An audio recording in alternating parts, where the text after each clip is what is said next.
Bonjour.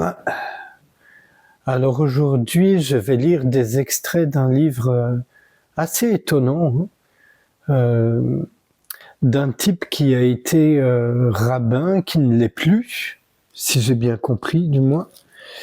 C'est ce très beau livre, Marc Gavny, De l'ego au moi unique, les 5 étapes de l'éveil spirituel, aux éditions Almora. Donc voici des extraits de la 4e de couve. Co-fondateur avec Ken Wilber du think tank californien The Center for Integral Wisdom, Marc Gavny développe dans ce livre passionnant une vision tout à fait originale de la spiritualité. Je continue pas là. Donc Gavny a un doctorat de philosophie d'Oxford et un doctorat en sciences religieuses. Sa tradition est le Talmud et la Kabbale, mais il se définit comme ayant une double citoyenneté spirituelle entre la spiritualité intégrale mondiale et une pratique profonde de la tradition hébraïque chassidique. Voilà.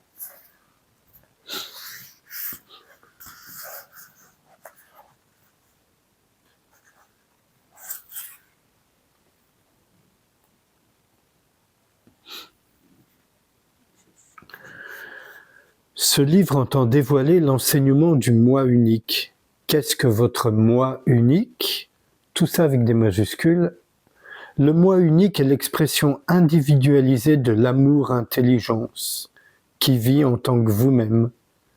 Réaliser votre moi unique, c'est donc apporter votre contribution, votre don à l'évolution de l'amour, qui, comme nous l'avons déjà vu, n'est rien moins que l'évolution de Dieu.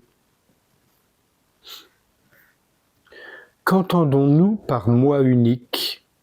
Votre moi unique n'est pas simplement votre ego ou votre personnalité, c'est l'essence qui est à la base de votre personnalité et se prolonge au-delà. Plus précisément, c'est le visage personnel de l'essence. C'est l'étincelle unique de Dieu qui vit en vous et qui est vous. Votre moi unique est l'amour intelligence infinie qui est tout ce qui vit en vous en tant que vous-même et à travers vous.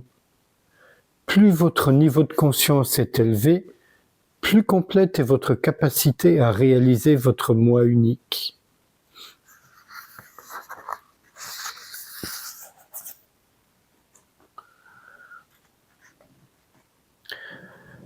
Réaliser votre moi unique va fondamentalement changer la façon dont vous comprenez quasiment toutes les facettes de votre vie éveillée. Le Dieu auquel vous ne croyez pas n'existe pas.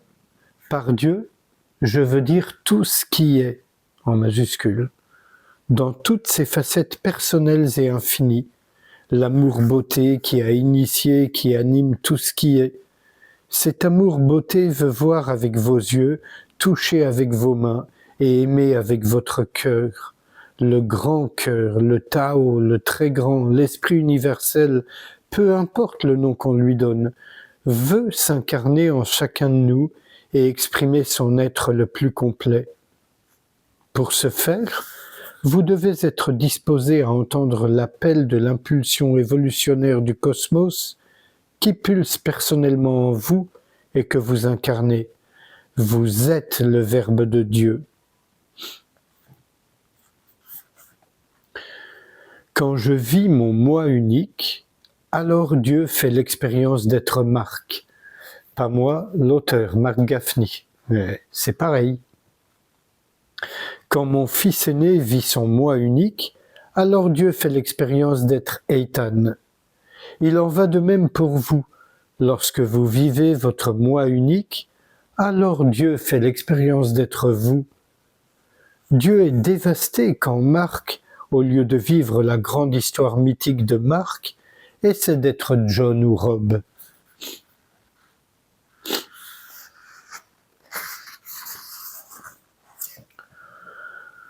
Là, dans le chapitre qui s'intitule « Deux visions de l'éveil spirituel », très intéressant, mais je dois couper. La première conception est celle de la conscience mystique classique. Elle conçoit le moi séparé ou l'ego comme une perception fausse de la réalité et comme la cause de la souffrance, tout en proclamant que la conscience impersonnelle, souvent appelée vrai soi ou soi véritable, est l'essence de notre vraie nature ou de notre véritable identité.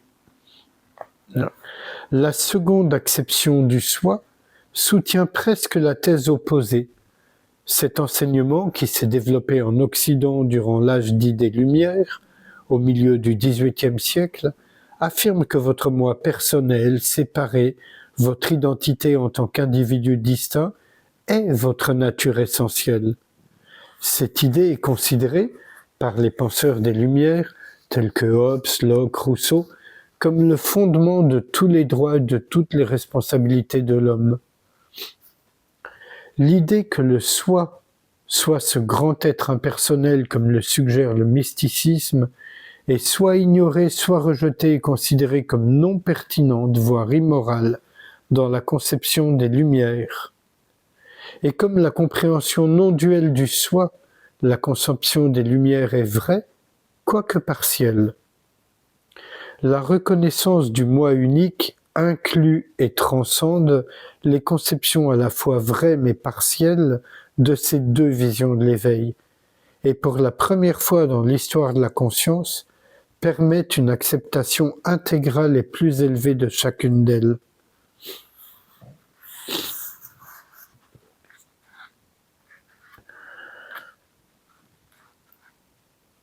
Vous vous vivrez toujours partiellement comme un moi séparé, les choses sont ainsi.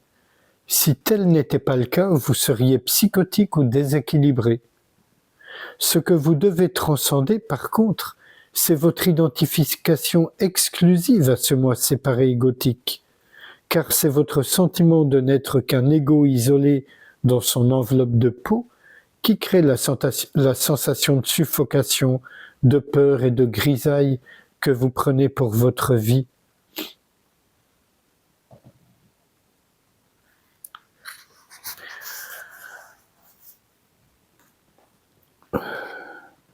L'éveil est une réelle possibilité, et en tant que tel, il constitue donc une obligation sacrée pour tout un chacun.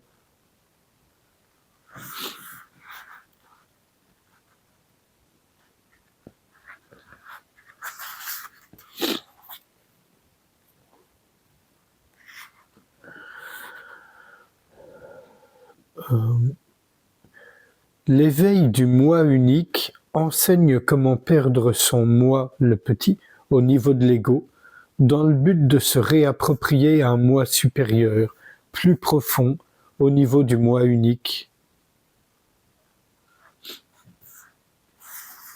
Je vous passe les détails.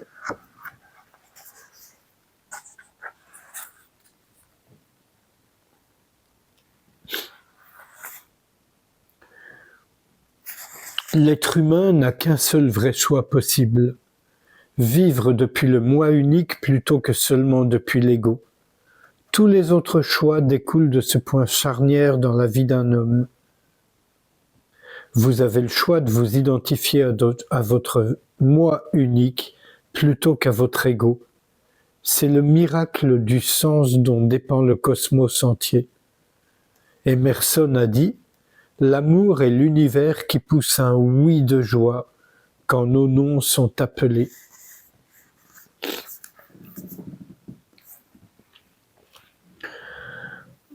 Donc vous voyez qu'on est dans une approche différente de celle que je promeus moi-même, qui considère que il n'y a personne en réalité.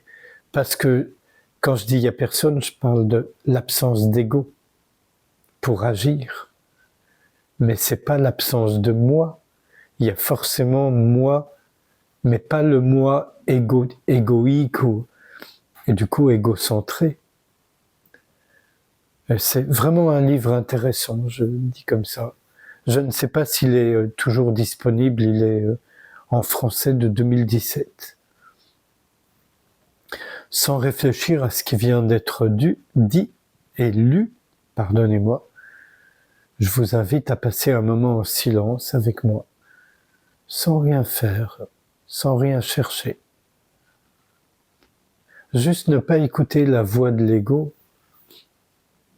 ou du moins on peut l'écouter mais ne pas la croire, et plutôt se donner l'ouverture, l'espace.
Je vous remercie. À bientôt.